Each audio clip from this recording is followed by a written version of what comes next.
Bienvenue dans ce nouveau cocktail de frissons. Éteignez toutes vos lumières et préparez-vous à découvrir 5 vidéos effrayantes et mystérieuses. Bon épisode et bon frisson.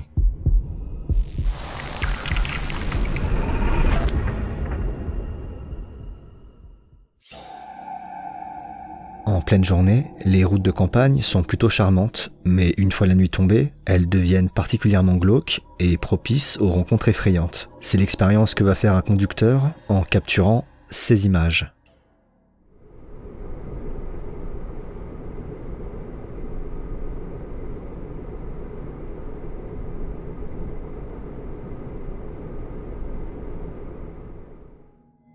Au milieu de l'obscurité, les phares de la voiture mettent en évidence une femme, toute blanc vêtue, en train de marcher sur le bord de la route. Plusieurs éléments rendent la scène dérangeante. D'abord, le simple fait qu'une personne se trouve à cet endroit, dans le noir complet, est étrange. D'autant plus que la femme en question ne semble être équipée d'aucune source de lumière pour se déplacer. On peut également noter l'absence totale de réaction de sa part, qui à l'approche de la voiture ne cherche même pas à se décaler. Enfin, sa tenue n'est pas sans rappeler celle de la Dame Blanche, qui, selon la légende, se tiendrait au bord de la route et serait annonciatrice d'une mort prochaine. Dans une cathédrale au Mexique repose depuis 300 ans une petite fille dont le corps a été préservé grâce à de la cire. L'histoire dit qu'elle aurait été poignardée après sa première communion par son père, qui ne voulait pas qu'elle devienne catholique. Elle est depuis considérée comme une sainte et de nombreuses personnes viennent lui rendre visite au sein de la cathédrale. C'est précisément durant l'une de ces visites qu'un homme va capturer des images qui ont fait le tour du monde.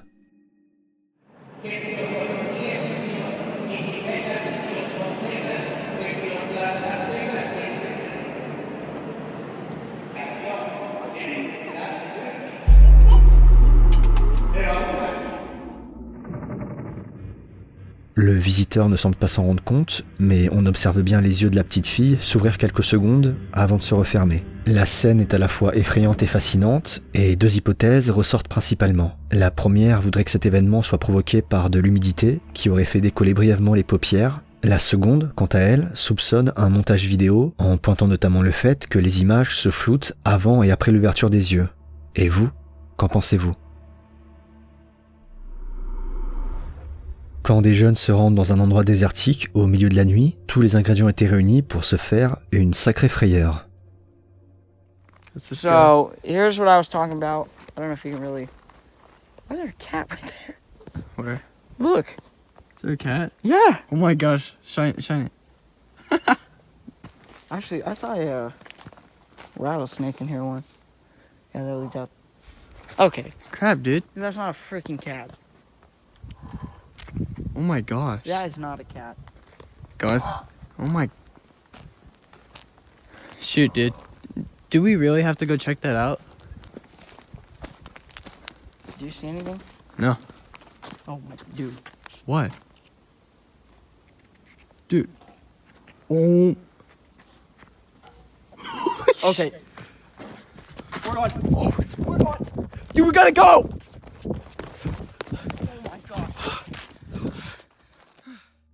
Devant cette créature à l'apparence et la démarche effrayante, les jeunes prennent leurs jambes à leur cou et s'enfuient. Mais alors qu'ils reprennent leur souffle, pensant avoir semé la créature, voici ce qu'ils vont capturer.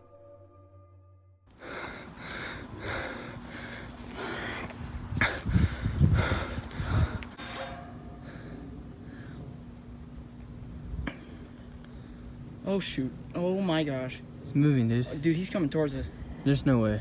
Yeah, he's coming towards... I don't know. He's not gonna move towards us. Dude, he just freaking chased us. Why are you acting so calm? He's coming. Dude, he's coming. Where's... Dude, do you think he can get past these gates right here? Oh yeah, dude, look, there's an entrance right there. That's how we... Oh shoot. Ready. Go. Oh my gosh.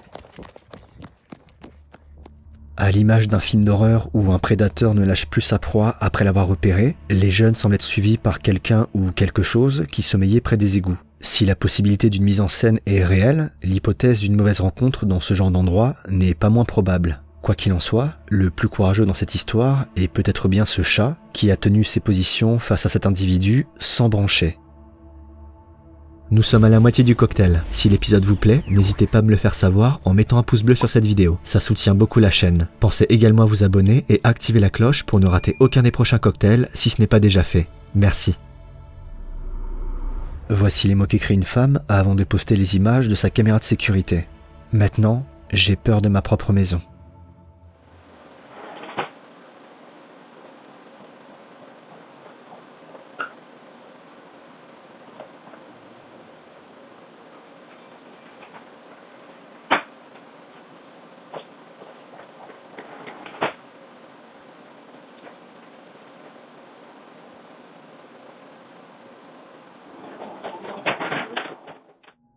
À 2 reprises, le tiroir de la cuisine s'ouvre tout seul, ce qui poussera la femme à quitter la maison. Devant ce genre d'image, il nous vient toujours à l'esprit la présence de fils qui expliquerait l'événement. Et si la qualité de la vidéo ne nous permet pas d'en être sûr, la réaction de la femme semble assez crédible, car d'aucuns ne seraient rassurés devant un tel phénomène.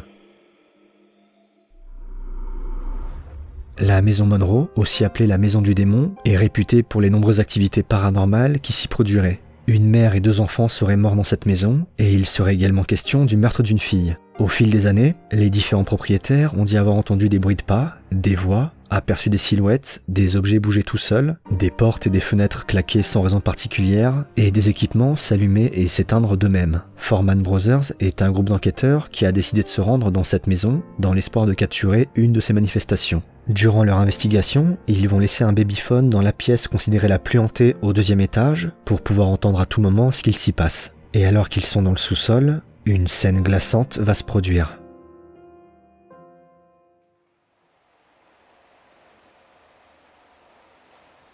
I command the spirits that are in this house to do something right now.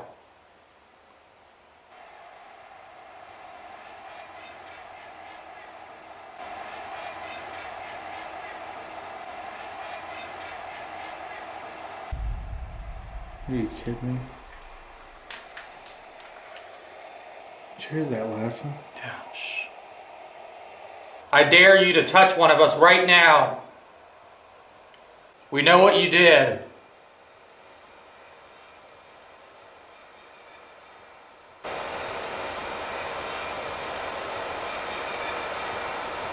What the hell?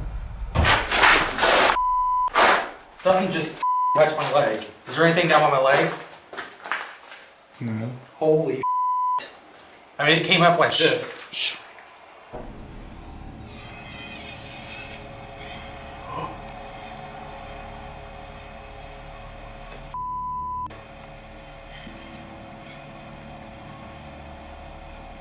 This thing has been virtually quiet most of the night. Talk to us. Oh, talk to us.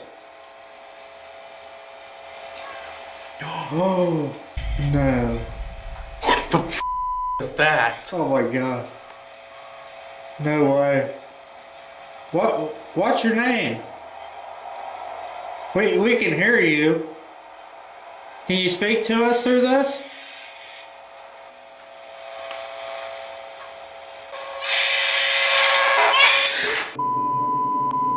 What was that? Something just touched my hand. I swear to God. I swear to God. Are you down here touching us right now? Cette voix d'enfant qui retentit du babyphone et qui semble interagir avec les enquêteurs a de quoi glacer le sang. Quelques mois plus tard, le groupe va à nouveau se rendre dans cette maison pour en savoir plus sur le meurtre de la fille. Et les réponses qu'ils vont obtenir sont pour le moins troublantes. Who's down here with us? Is there a little girl in this house? Is there a little girl in this house? So should we go down to the basement, look for the missing girl?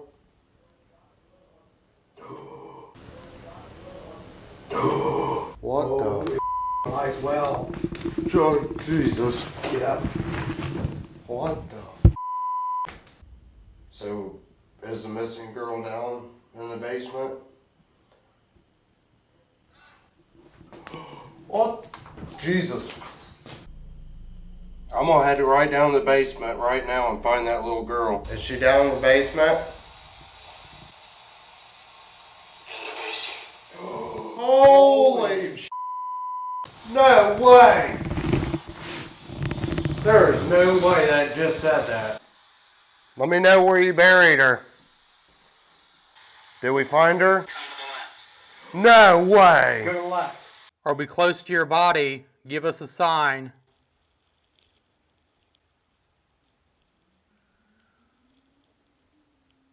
Just knowing that there could be a child buried somewhere in here. And we gotta find the girl. Les réponses obtenues par la Spirit Box sont surprenantes et laissent croire que quelque chose pourrait être caché dans le sous-sol. Le groupe demandera l'aide de la police pour investiguer davantage la maison, mais cette dernière ne répondra pas favorablement. Les enquêteurs quittent donc l'endroit avec la conviction que la maison cache un secret et la frustration de ne pas avoir pu résoudre le mystère. Cependant, un autre groupe d'enquêteurs, nommé Paranormal Lockdown, va prendre le relais quelques années plus tard et faire une découverte saisissante.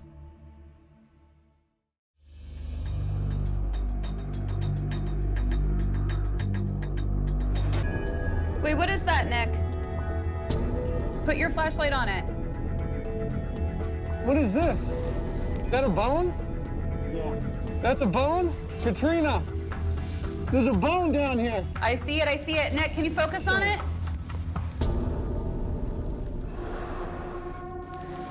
Holy My God.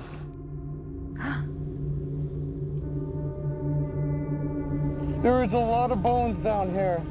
Oh my God. Holy that's a skull. There's what? Holy yeah, that's a freaking skull. Yeah, that's part of the skull. Eddie, I think these are human bones. Should we stop? Should they stop? We should get out and stop what we're doing and call the police. We're coming out. We gotta call the police. I know. Those looked Those were human bones. Yeah, they were human bones. Des ossements humains sont retrouvés sous les fondations de la maison. Aujourd'hui encore, les informations concernant l'identité du corps ne sont pas connues, mais cette trouvaille à la fois effrayante et incroyable semble étrangement faire écho aux différentes réponses obtenues par le biais de la Spirit Box. On pourrait alors presque croire que ce qui reposait sous la demeure, après tant d'années, ne demandait finalement qu'à être trouvé. C'est la fin de cet épisode, j'espère qu'il vous a plu. N'hésitez pas à me dire dans les commentaires quel extrait vous avez préféré. Quant à moi, je vous retrouve très bientôt pour un nouveau cocktail et de nouveaux frissons. A plus.